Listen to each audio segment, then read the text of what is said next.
what you find absolutely robustly is that poor countries do not have the means to carry out these basic interventions, not big, mysterious interventions of cutting edge technological issues, but basics. They don't have the funds. And we're so cruel that we don't acknowledge that fact in the world.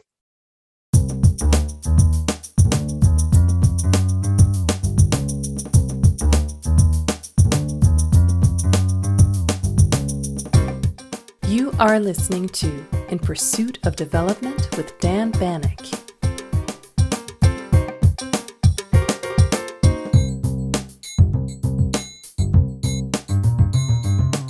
There are very few scholars who are as energetic, as prolific, and as influential as Jeffrey Sachs. He's a world-renowned economist and university professor at Columbia University in New York. He held the position of director of the Earth Institute at Columbia University from 2002 to 2016 and currently heads the Center for Sustainable Development. He's a commissioner of the UN Broadband Commission for Development, an SDG advocate for UN Secretary General Antonio Guterres, and president of the UN Sustainable Development Solutions Network. Jeff and I began by discussing why the system of global development is not working. We thereafter discussed ways to break the deadlock at the World Trade Organization, WTO, what it would take to reform specific multilateral institutions, what makes aid effective, the role of experts in global development, and the impact of the Millennium Villages Project that he initiated in 2005. I hope you enjoy our conversation. Please contact us by email or on social media with your questions, comments, and suggestions, and tell your friends and colleagues about our show.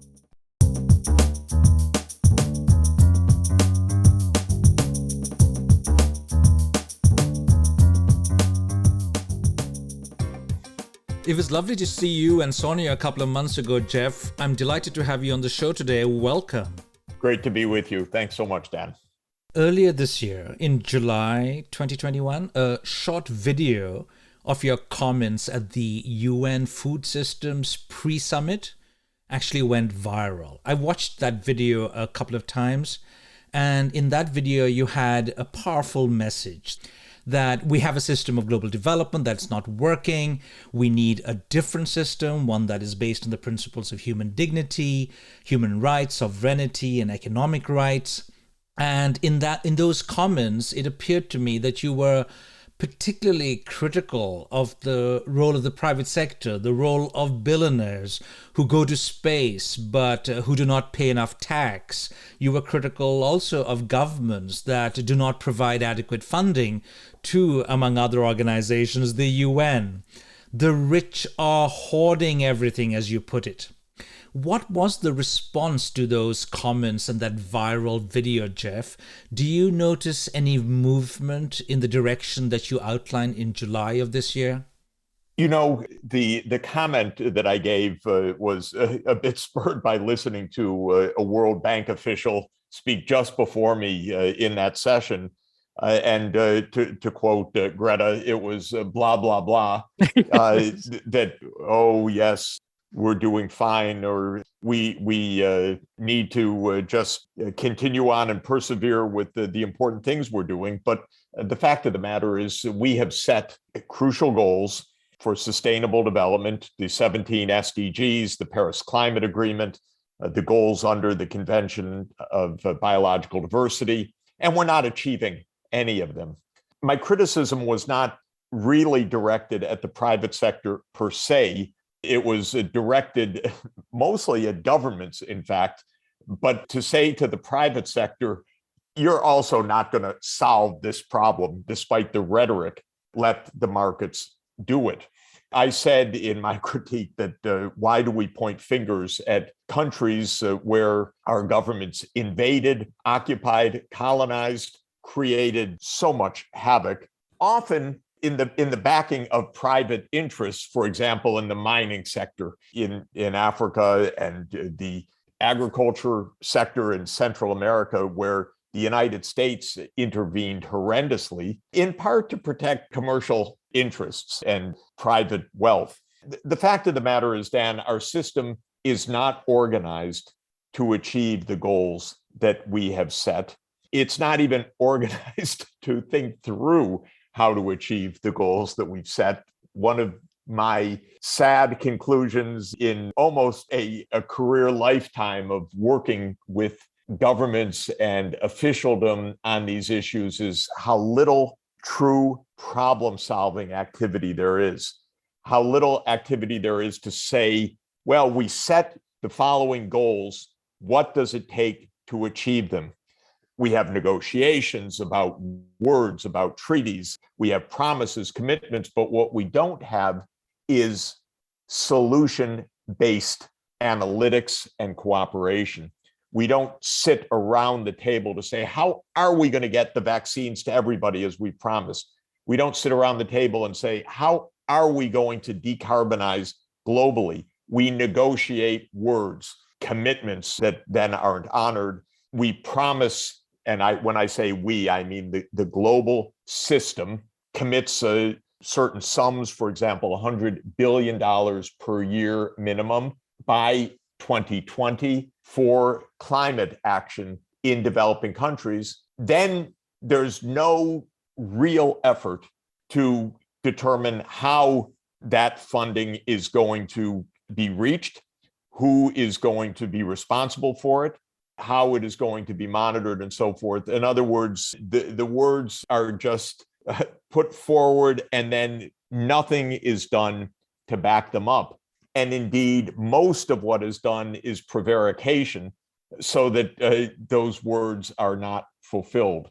So are we referring then here to a crisis of governance, a crisis of multilateralism? I'm thinking of your previous writings on these issues. Take, for example, the case of the WTO, the rules-based open trading system. There's now this growing belief that trade rules also need to adapt to and also to contribute not just to economic goals, but also towards social and environmental goals.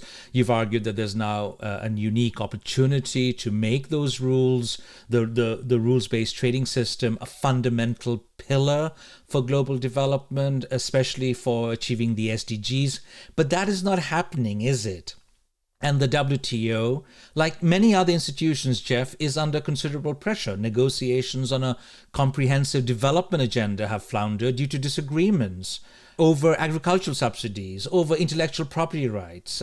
Members are talking about, separate bilateral and regional free trade agreements. That is what they prefer in terms of advancing their trade interests. There are lots of groups like farmers, labor groups accusing the WTO of focusing too narrowly on corporate interests.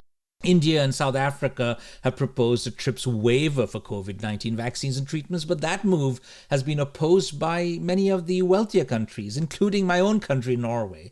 There's increasing criticism of the UN's COVAX mechanism for delivering vaccines. The list of grievances is very long, right, Jeff?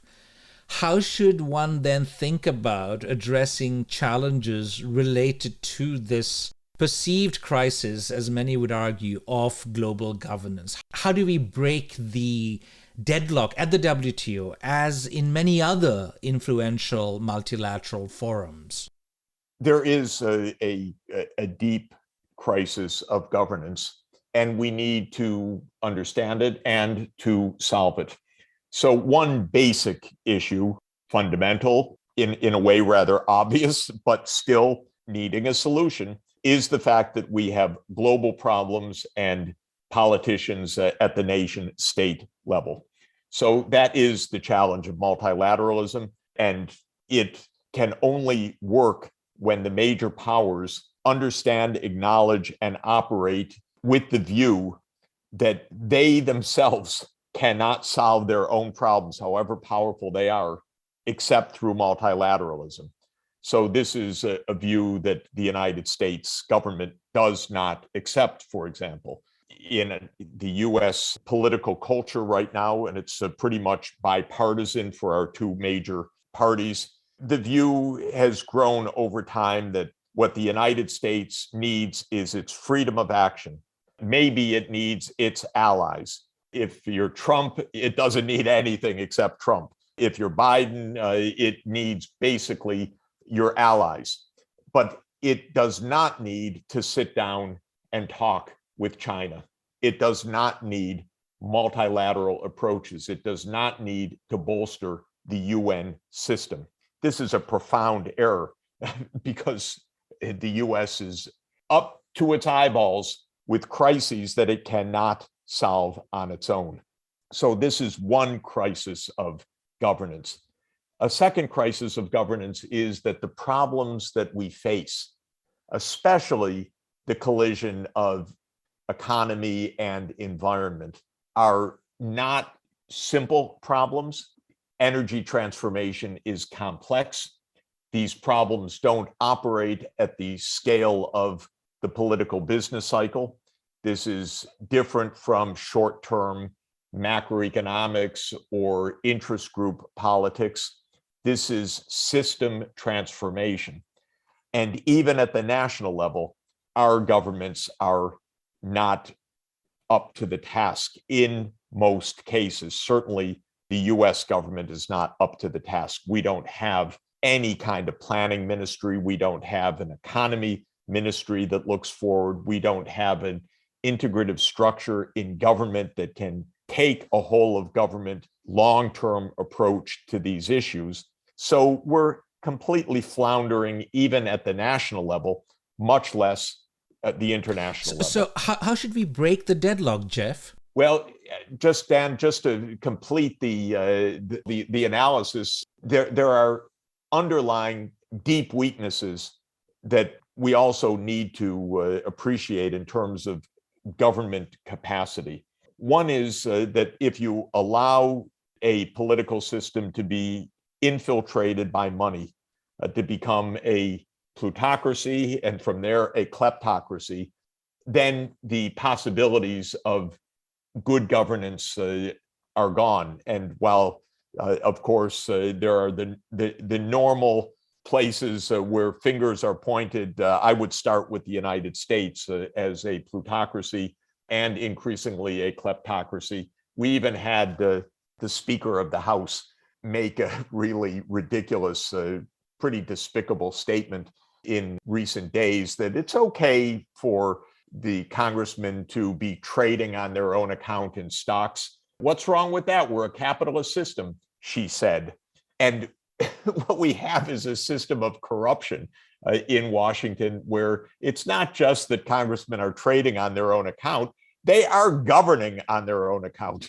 We have the absurdity that the committee, Senate Committee on Energy and Natural Resources is chaired by all people, the senator from West Virginia, Joe Manchin, who owns 2 coal companies. And then we wonder, why don't we get proper decarbonization legislation? Are you kidding? We have the financial industry overseen by senators and congressmen who are large Bitcoin investors. Well, duh. And this goes on and on in the United States. So we have opened up the doors to massive corruption. And that is another profound source of government failure.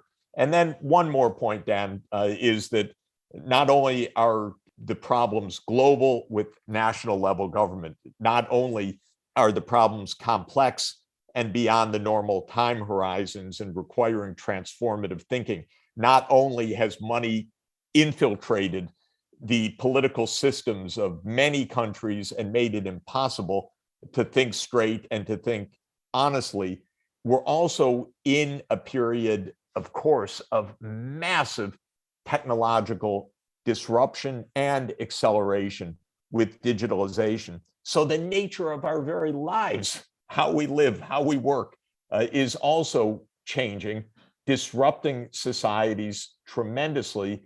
And again, at least as I view it in the United States, we have a government that is incapable of understanding anything about a Facebook or an Amazon or an Apple, much less doing something to ensure that these giants with capitalizations of $2 trillion or more are operating for the public good. In other words, the summary is huge challenges, global goals that are crucial, really crucial for us, and a pervasive governance failure. And I'm watching it, of course, from the point of view of my own country, the United States, which still absurdly murmurs words about US leadership and so forth. We barely can put one foot in front of the next, and we have an administration talking about leadership. Well, come on, how about standing up straight and getting something done? That would be nice.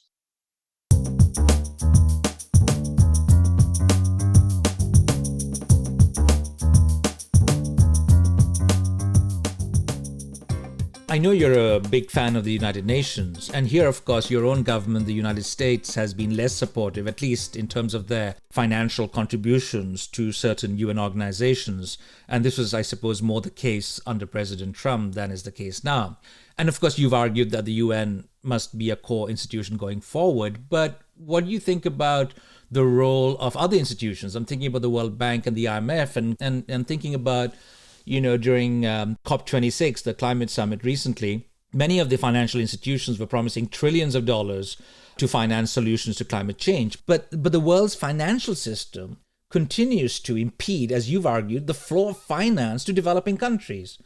And what is paradoxical is that rich countries are borrowing trillions of dollars, especially during the pandemic. Low-income countries have virtually not had much access to development finance. So there's this ongoing debate, right, on the capacity of the current multilateral system to facilitate economic development and to combat climate disruption. Both the IMF and the World Bank, of course, have come under increased criticism and scrutiny. There's the matter of the Doing Business report, how these institutions must be reformed, that there should be greater representation from low-income countries in leadership positions. And like many others, Jeff, you've been arguing that we must increase the lending to and the borrowing capacity of these low-income countries. So how do you view multilateralism today? Surely major reforms are required, not just at the World Bank and the IMF or the G7 or the G20, but also at the UN. A lot of suggestions, of course, have been put forward. You've been writing about many of these proposals for reform. But it seems to me that while many talk about the need for reform, very little is actually happening within many of these institutions. So what would it take, in your view, to genuinely reform some of these multilateral institutions? Great, big question packed with all sorts of issues. Let me start by saying we have a globally interconnected society.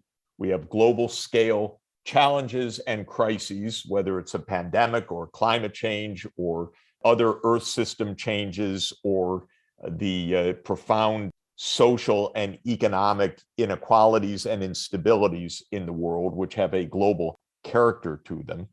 And we don't have the adequate governance, as I've been saying. So how to think about this? First, the logic of our situation, our reality, is that we need global governance. That's not a global government necessarily. It means a set of institutions that can address, finance, brainstorm on, find solutions to global scale crises. We need the United Nations. And from a historical point of view, we are still in the early days of global governance. The word international, surprisingly enough, in English, was invented only 2 centuries ago, invented by Jeremy Bentham. We didn't even have the word and the concept of this kind of international reality. It was only at the end of the 18th century, with also a phenomenal essay by Immanuel Kant on perpetual peace, that we started to talk in an organized way about global governance. It was an Enlightenment concept. We did not have global institutions until the second half of the 19th century, with the beginnings of some global institutions for the postal service and for telecommunications beginning, and then for healthcare as an early part of a global scene.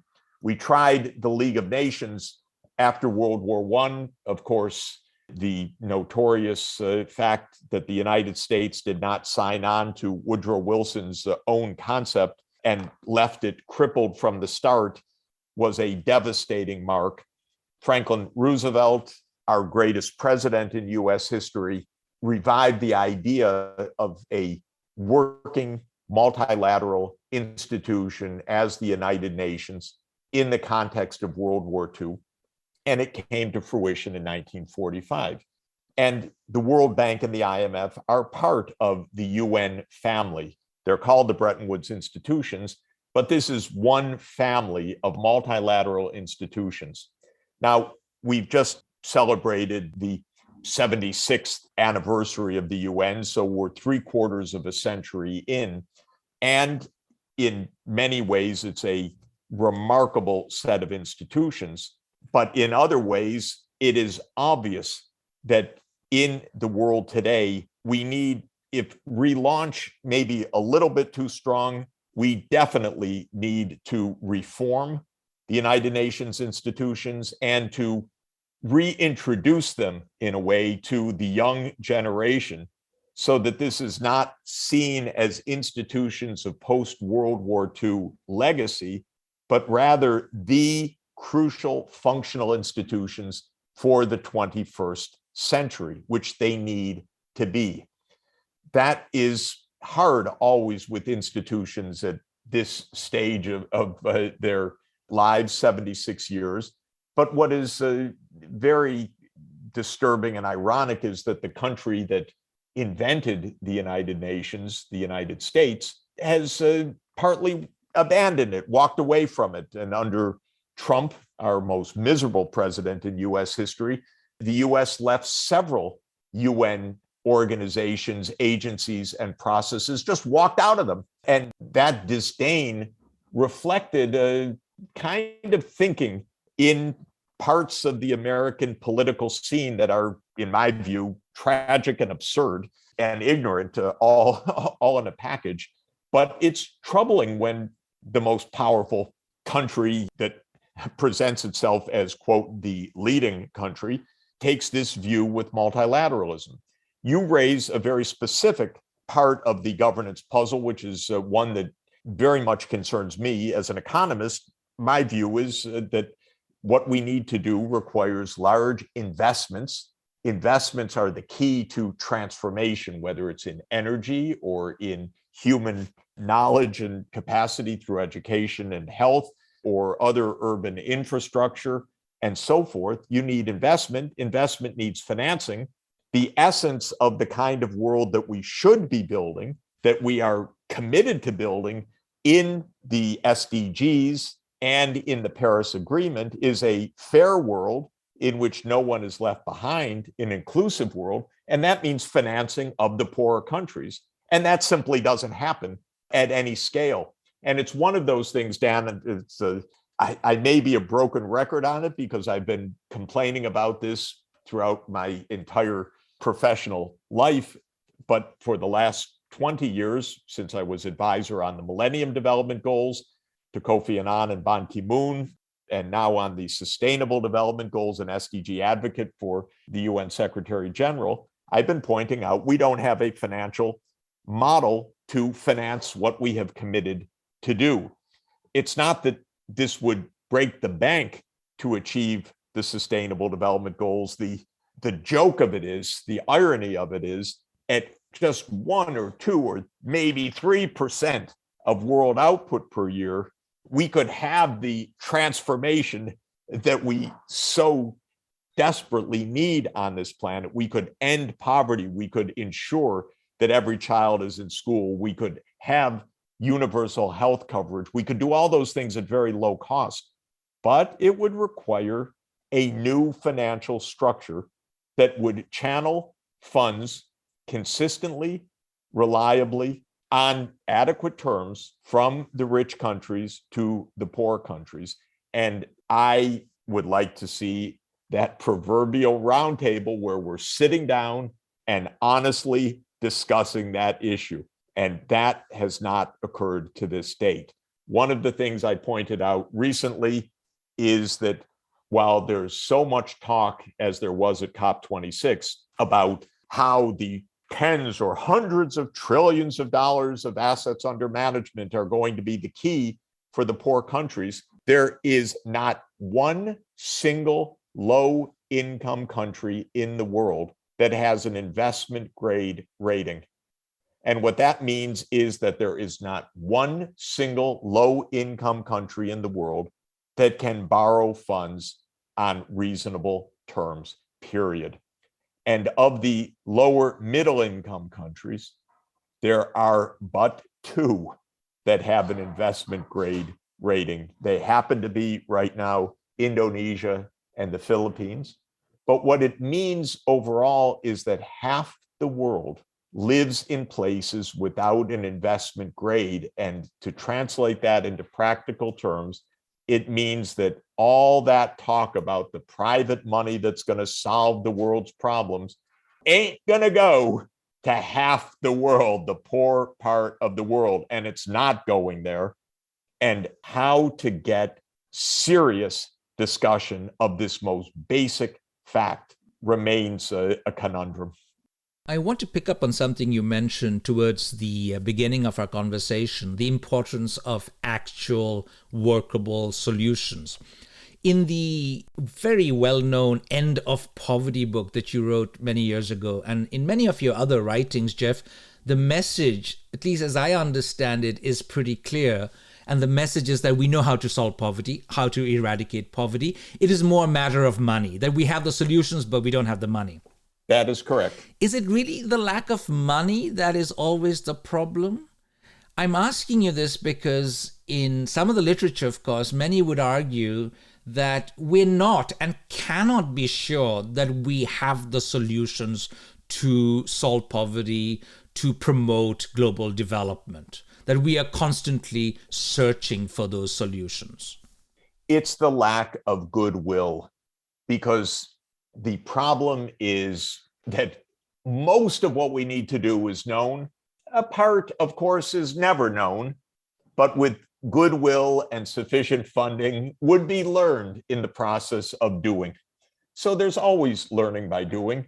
There's always contextual facts. But the basic problem is we're leaving half the world without the means to move forward. And that is cruel. And that is absolutely evident from the basic analytics. I've worked with the IMF in recent years with the Fiscal Affairs Department to look at the costs of basic things, Dan, not big puzzles, but things like getting kids in school, or basic healthcare coverage, or clean water and basic sanitation, and so on. So the basic costs, and you can use unit costs to say that covering the population to ensure that kids could be in school is around so much funding needed, and healthcare at a minimum is so much, and so forth. And while that's not necessarily to the precise dollar, what you find absolutely robustly is that poor countries, both the households themselves and their governments, which collect taxes from poor households, do not have the means to carry out these basic interventions, not big mysterious interventions of cutting edge technological issues, but basics. They don't have the funds. And we're so cruel that we don't acknowledge that fact in the world, which is easy to know. And it's easy to know why hundreds of millions of kids aren't in school. It's easy to know why life expectancy in many low-income countries is 30 years below or 20 years below that of the rich countries. It's not a mystery. This is what a vast, vast body of knowledge demonstrates and is actually rather straightforward to synthesize. What gets me is that it isn't viewed as an operational need. So just to give the point its specificity, after the IMF showed with a lot of talent and sophistication that there are hundreds of billions of dollars needed for the low income and lower middle income countries to achieve the sustainable development goals. And after those reports were sent to the board of the IMF, precisely nothing happened. That doesn't. So that's the $400 million gap. 400 right, billion, yeah. The 400 billion, 400 billion per year gap. What happened in a normal world, in an ethical world, one would say, oh, wow, that's a big gap. What do we do about it? I'm still waiting for some G7 minister to say, oh, that's a big gap. What do we do about it? I can write op-eds from morning till night, and you don't get the finance ministers in the rich country economies to say, oh, what do we do about it? Because after all, we promised that we would make this financing.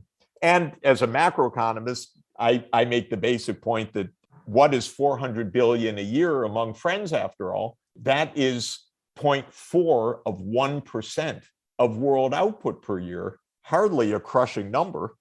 It just happens to be very large if you're impoverished, but it's not large if you're rich. And so a modicum of moral seriousness would lead to a different response.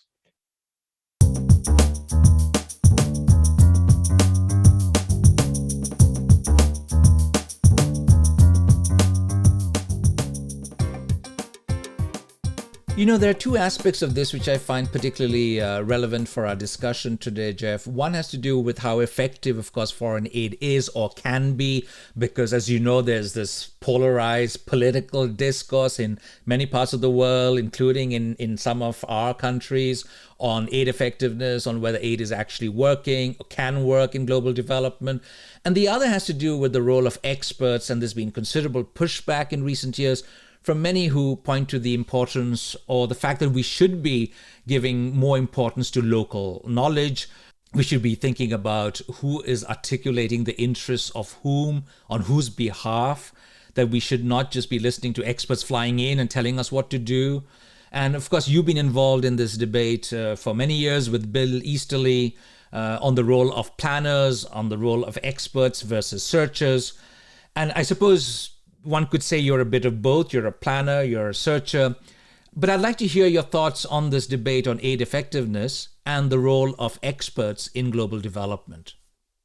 Look, in Norway, the government spends about 50% of national income each year. It collects it in revenues and then it spends it for a decent society. And if you look around your neighborhood, in Sweden, in Denmark, in Finland, in Iceland, it's the same. And in Germany, it's about 45% of GDP. We don't sit around, except in crazy places like the United States, and debate, you don't really need the money for healthcare education. That doesn't work. You can't tax one person and give money to another person. That doesn't work, because this was resolved 100 years ago, that the basic social democratic idea is that you have a society and people should contribute to the common good. And the financing is needed because schools and hospitals and doctors and roads and environmental protection aren't free. And so they should be financed. And there's no great angst about this. The only great angst is in rich countries saying, we can't give to poor countries. Money isn't the issue. This is, by the way, not only nonsense, it has a deep historical root in Anglo-Saxon libertarian philosophical ideas, the same ones that left the Indians to starve at the end of the 19th century in repeated El Nino waves and droughts and famine that accompanied that. It has the roots in racist ideologies, which said we're great in the rich world because the poor countries are deficient, backwards, inferior, whatever it is. Now we use different language. it's, well, they're corrupt. They can't do this. They can't do that. But somehow it's all an ideology of libertarian idea, which is distinctively originally British, then American Protestants took it on, that the rich are rich because they're great and the poor are poor because they're miserable. And there's nothing you can do with the poor except not have them be a burden. This is how all of the aid discussion is. It's absurd. It's absolutely possible to take some funding and provide some health care with it, just like there is within Norwegian society. And I know it because I've helped to engineer that in the few cases where it's been possible to actually raise funds from rich countries. I helped Dr. Brundtland to establish the Global Fund to Fight AIDS, TB, and malaria. Was an idea that I promoted. Money came in and AIDS was treated. Voila, it was not so complicated. I helped set up and help design the original concepts around several funding streams for health in the United States, PEPFAR and the President's Malaria Initiative, these rare examples where money actually went in to solve a problem, and those problems got addressed decisively, and people say, oh, I'm surprised that worked.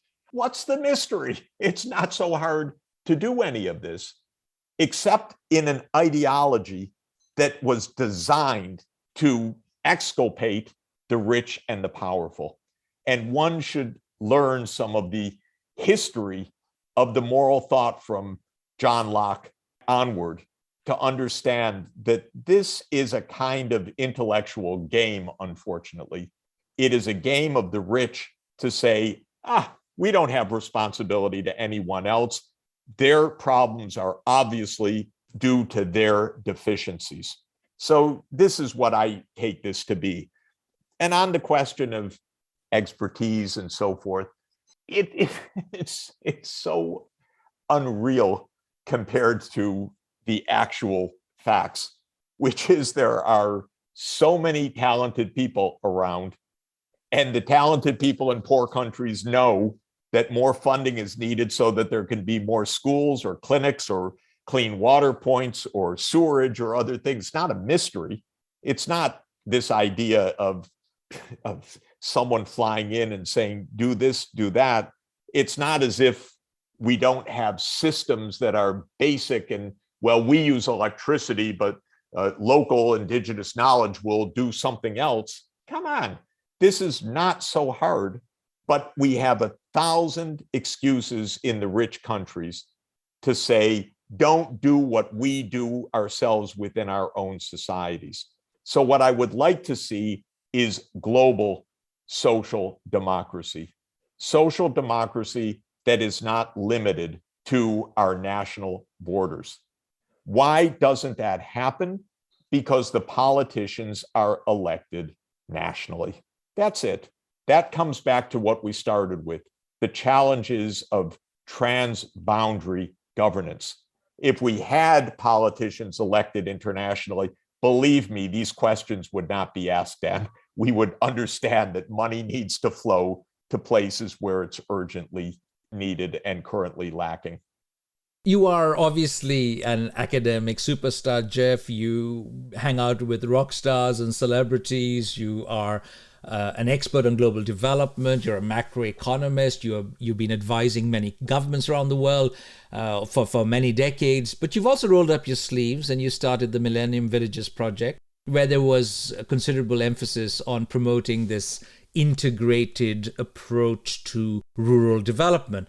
And as I understand it, the Millennium Villages Project selected certain villages in several African countries, and there were numerous goals of the project, such as the promotion of agriculture. It was about providing seed and fertilizer support, farmer training, crop diversification. But there was also an emphasis on health, a focus on mosquito nets, and there was emphasis in this project on education and infrastructure, sanitation, you name it.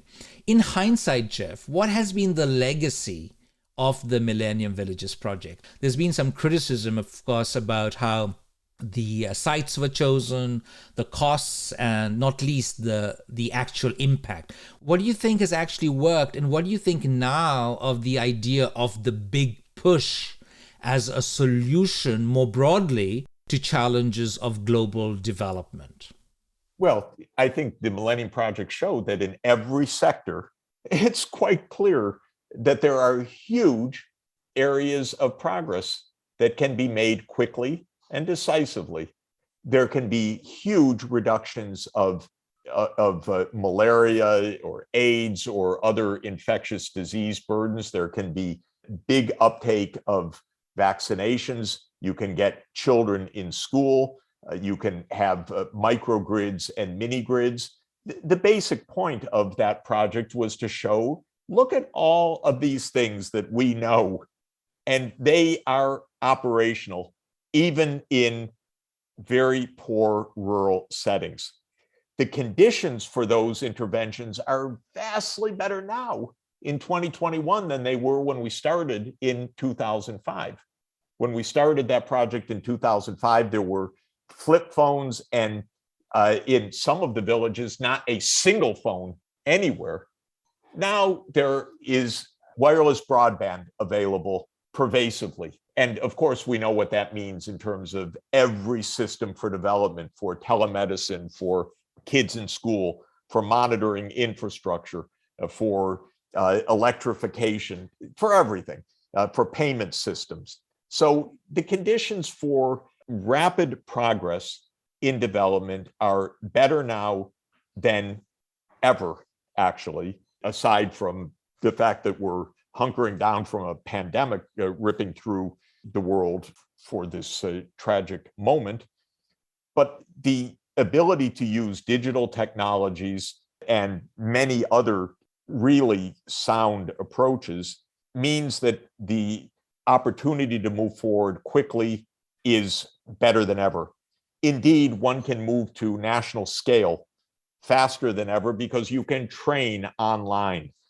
You could have teachers deployed very quickly, community health workers deployed very quickly. You can do things that could not be done before.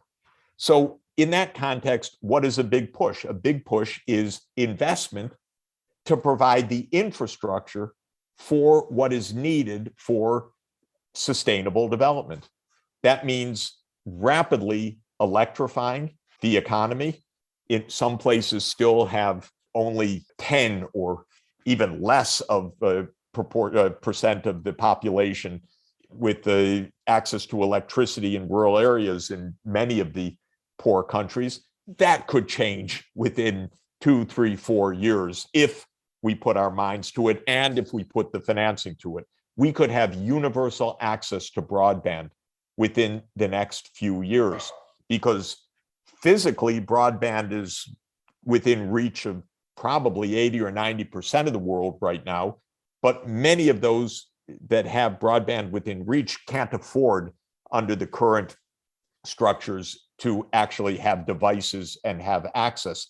That could change dramatically, as it is in India, by the way, with the tremendous breakthroughs of Geo and now GeoNext and new innovative financing. So there are huge breakthroughs that can be achieved in all of the basic infrastructure, in healthcare, in training, in getting kids in school. And that's what it means to have a big push. It means let's not sit around and say, wonder whether electricity would be helpful. And that's how we treat it right now. Or we say, okay, we'll give X amount for electrification. And then I say, yes, that would cover 1% of the gap. And everyone nods and moves on as if the other 99% doesn't therefore present a serious challenge, even an affront to the way the system is currently operating. You know, over the years, I've been trying to promote a much more optimistic outlook on global development, and I've been devising academic courses, giving talks on what works, highlighting promising practices and success stories, because the global development narrative, as you know, Jeff, can be pretty depressing, that nothing works, that all our efforts are futile. But then there are all of these success stories, such as rapid economic growth in many parts of the world, major improvements in social protection, such as the introduction of cash transfers and how that has helped many countries, our ability to combat disease, the rise of China. There's a long list of success stories. But I'm also aware of all those challenges that remain, including many of the challenges that you've pointed to in our conversation today. How do we balance the discourse by keeping in mind all the challenges ahead while also appreciating the success stories? This is surely going to be crucial if we are to encourage greater action, increased commitment, not just from governments and the private sector, but also from citizens, civil society organizations, and academics like us. I think there are enormous reasons for practical, realistic optimism, assuming that a couple of things happen. One, that the United States does not provoke a major geopolitical crisis with China or with Russia or with or in some other way. And I put it in that provocative way. We don't have time to elaborate, but I think the responsibility lies principally with the United States. So the first is global peace. Second is global cooperation to say, let's solve these problems. Let's achieve the goals that we have set out to achieve. That mindset change would have a profound effect. Third, practically, let's finance the transformative investments, whether it is digital or electrification with green renewable energy, or solutions for telemedicine or education or rapid training that we know works and that are powerful, scalable, and key components of success. So if we follow the basic logic, stay peaceful, orient towards problem solving, and put our finances in the service of our goals, we'll be successful, Dan. It's always great fun chatting with you, Jeff. Thank you so much for coming on my show today. What a pleasure. Anytime, and Happy New Year.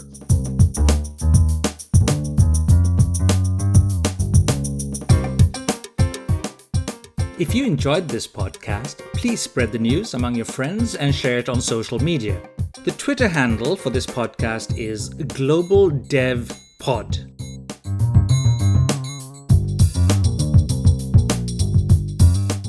Thank you for listening to In Pursuit of Development with Professor Dan Banik from the University of Oslo's Center for Development and the Environment. Please email your questions, comments, and suggestions to inpursuitofdevelopment@gmail.com.